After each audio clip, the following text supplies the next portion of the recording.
ऊपर मत कर, ऊपर मत कर, एकदम असातिज़ा इकराम और मेरी प्यारी बहनों, अस्सलाम वालेकुम वरहमतुल्लाहि वबरकातुहू। आज जामिया शरीफ के इस बावकार सालमे इजलास में मेरा मौज़ूए शुक्र तक़सीमे वरासत और हमारी बेटियां हैं। दुआ करें कि अल्लाह ताला हम सबको हर बात हर तरीके से कहने सुने और उस पर अमल करने की तौफीक अता फरमाए, आमीन। मेरी प्यारी सामियात व हाज़िरात, अभी अभी जो खुतबा मसनूना पढ़ी गई है उसका तर्जुमा ये है कि रब्बे कायनात हमसे और आपसे मुखातब होकर इरशाद फरमाता है कि अल्लाह तुम्हें तुम्हारी औलाद के सिलसिले में वसीयत करता है कि एक बेटे का हिस्सा दो बेटियों के बराबर है। और जो हदीस पाक पढ़ी गई है उसका तर्जुमा ये है कि हमारे और आपके आका सरवरे कायनात सल्लल्लाहु अलैहि वसल्लम ने इरशाद फरमाया कि इल्मे फराइज़ यानी इल्मे मीरास सीखो और सिखाओ, क्योंकि ये तुम्हारे दीन का एक अहम हिस्सा है। मेरी प्यारी साथियों, शरीयत के अहकाम दो तरह के हैं, एक का नाम हुकूकुल्लाह है और दूसरे का नाम हुकूकुल इबाद है। हुकूकुल्लाह में अगर हमसे कोई कमी व कोताही होती है तो रब्बुल आलमीन की तरफ से अफ़्व और गुज़र की उम्मीद की जा सकती है, लेकिन अगर हुकूकुल इबाद में हमसे कोई गफलत होती है तो रब्बे करीम भी हमें उस वक्त तक माफ नहीं फरमाएगा जब तक अहले हक हमें माफ न कर दे। इसलिए हम सबको चाहिए कि हुकूकुल्लाह की तरह हुकूकुल इबाद की अदायगी में भी कमियों कोताही से बचने और डरने का एहतमाम करें, बल्कि हत्ता इम्कान ये कोशिश करें कि हम किसी का हक मारने वाले न बने। इरशाद बारी ताला है, या अय्युहल्लज़ीना आमनू ला ताकुलू अम्वालकुम बैनकुम बिल-बातिल। मेरी प्यारी बहनों, इन्हीं हुकूकुल इबाद में एक बहुत बड़ा हक वालिदैन की मरबूता जायदाद यानी हक़ वरासत है।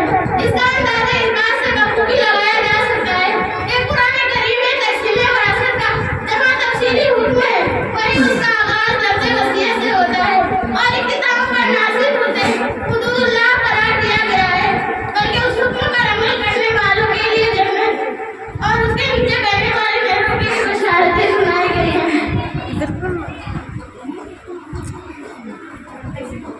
करो वीडियो खराब कर।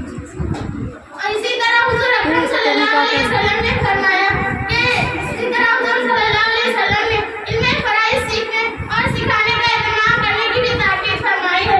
आप सल्लल्लाहु अलैहि वसल्लम ने फरमाया तअल्लमुल फराइज़ वअल्लिमुहा फ़इन्नहा मिन दीनिकुम। आपने मज़ीद फरमाया कि यही वो इल्म है जो सबसे पहले उठाया जाएगा, फिर इसका इल्म न होने की वजह से लोग आपस में लड़ेंगे। मेरी प्यारी साथियों, आज एक बहुत बड़ा तबका ये समझता है कि लड़कियों की शादी ब्याह में जो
एहतमाम